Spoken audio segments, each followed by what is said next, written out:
जय माता रानी दोस्तों, आप सभी का बहुत बहुत स्वागत है आपके अपने चैनल राधा कृष्ण ऑफिशियल में। उम्मीद करती हूँ आप लोग बहुत अच्छे होंगे। तो ये बताने के लिए कमेंट बॉक्स में जय श्री विष्णु जरूर लिखिएगा। तो चलिए दोस्तों, आज हम इस वीडियो में उत्पन्ना एकादशी व्रत की कथा सुनेंगे। तो आप लोग कथा पूरा जरूर सुनिएगा, क्योंकि कोई भी हम व्रत करते हैं और जब तक हम कथा नहीं सुनते हैं तब तक हमारा व्रत पूरा नहीं होता है। इसलिए कथा पूरा जरूर सुनिएगा। और दोस्तों, कथा सुनने के बाद में आप लोग वीडियो को लाइक और चैनल को सब्सक्राइब जरूर कर लीजिएगा, क्योंकि आपकी एक लाइक से मुझे बहुत ही मोटिवेशनल मिलता है। इसलिए आप लोग वीडियो को लाइक तो जरूर ही कर लीजिएगा। तो चलिए सुनते हैं उत्पन्ना एकादशी व्रत की कथा। धर्मराज युधिष्ठिर कहने लगे कि हे भगवान, मैंने कार्तिक शुक्ल पक्ष की एकादशी प्रबोधनी एकादशी का सविस्तार वर्णन सुना। अब आप कृपा करके मुझे मार्गशीर्ष माह के कृष्ण पक्ष की एकादशी के विषय में भी बतलाइए। इस एकादशी का क्या नाम है तथा इसके व्रत का क्या विधान है, इसकी विधि क्या है, इसका व्रत करने से किस फल की प्राप्ति होती है। कृपा करके यह सब विधि पूर्वक कहिए। तब भगवान श्री कृष्ण बोले कि मार्गशीर्ष माह के कृष्ण पक्ष में आने वाली एकादशी को उत्पन्ना एकादशी कहा जाता है। यह व्रत शंखोद्वार तीर्थ में स्नान करके भगवान के दर्शन करने से जो फल प्राप्त होता है उसके बराबर पुण्य मिलता है। व्रत करने वाले भक्त को चोर, पखंडी, पर स्त्रीगामी, निंदा, चुगली तथा किसी भी प्रकार के पापी से बात नहीं करनी चाहिए। इसका महात्म्य मैं तुमसे कहता हूँ, तुम ध्यान पूर्वक सुनो। युधिष्ठिर कहने लगे कि हे भगवान, आपने हजारों यज्ञ और लाखों गौदान को भी एकादशी व्रत के बराबर नहीं बताया, सो यह तिथि सब तिथियों से उत्तम कैसे हुई, यह बताइए।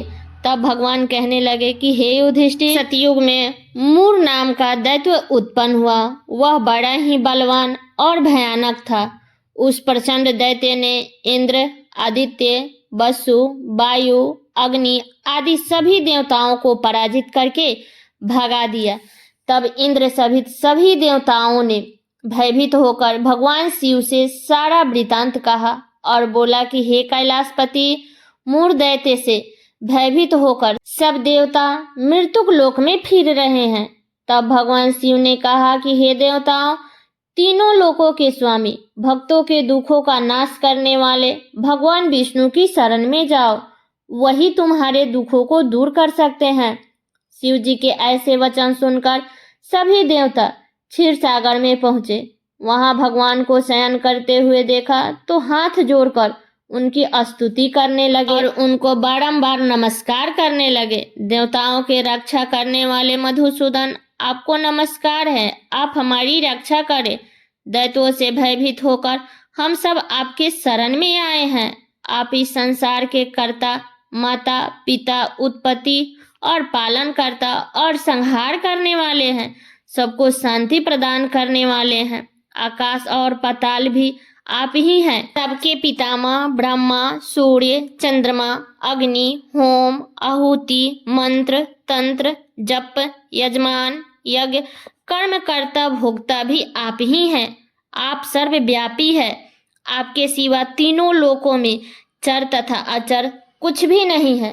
हे भगवान, दैत्यों ने हमको जीतकर स्वर्ग से भ्रष्ट कर दिया है और हम सब देवता इधर उधर भागे भागे फिर रहे हैं।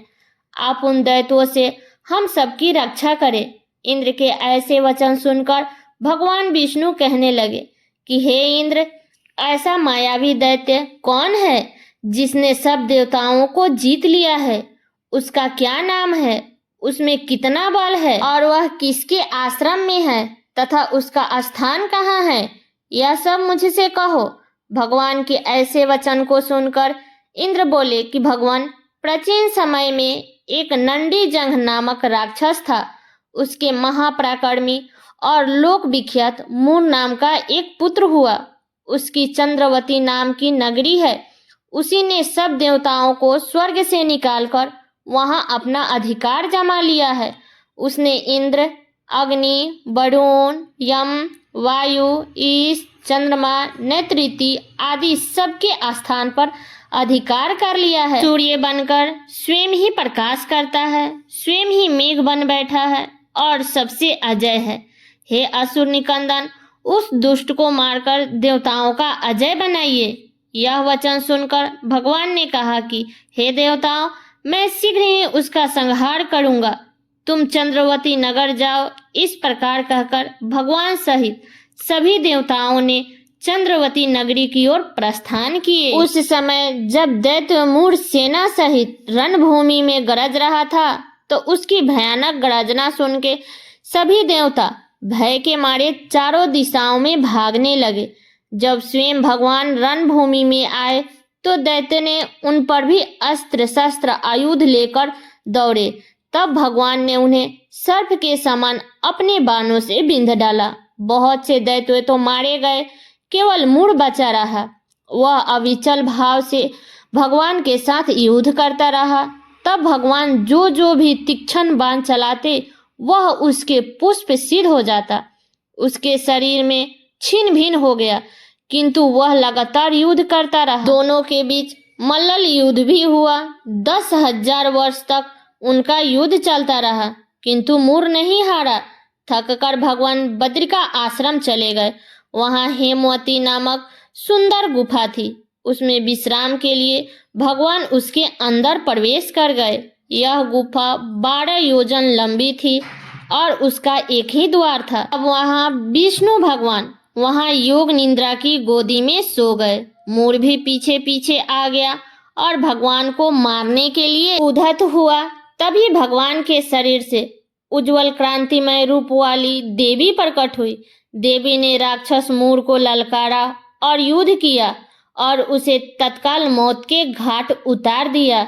तब श्री हरि विष्णु ने जब योग निद्रा की गोदी से उठे तो सब बातों को जानकर उस देवी से कहा कि आपका जन्म एकादशी के दिन हुआ है, अतः आप उत्पन्ना एकादशी के नाम से पूजित होंगी। आपका भक्त वही होंगे जो मेरा भक्त होंगे। तो ये है उत्पन्ना एकादशी व्रत की कथा। सब लोग बोलिए विष्णु भगवान की जय। तो ये है उत्पन्ना एकादशी व्रत की कथा। तो ये कथा मेरा यहीं तक का था। कैसा लगा ये कथा आप लोग कमेंट करके जरूर बताइएगा। चैनल पे नए आए हैं तो सब्सक्राइब कर लीजिएगा, बेल आइकन को प्रेस कर दीजिएगा, जिससे मेरे वीडियो का नए नोटिफिकेशन आप सभी के पास में सबसे पहले पहुंचे। और वीडियो को लाइक कर दीजिएगा, क्योंकि आपके एक लाइक से मुझे बहुत ही मोटिवेशनल मिलता है। इसलिए वीडियो को लाइक कर दीजिएगा और वीडियो को शेयर कर दीजिएगा, ताकि हर कोई उत्पन्ना एकादशी व्रत की कथा को सुन सके और उनका भी व्रत पूरा हो सके। तो चलिए दोस्तों, मिलती हूँ अगले वीडियो में किसी नए वीडियो के साथ में। तब तक के लिए नमस्कार।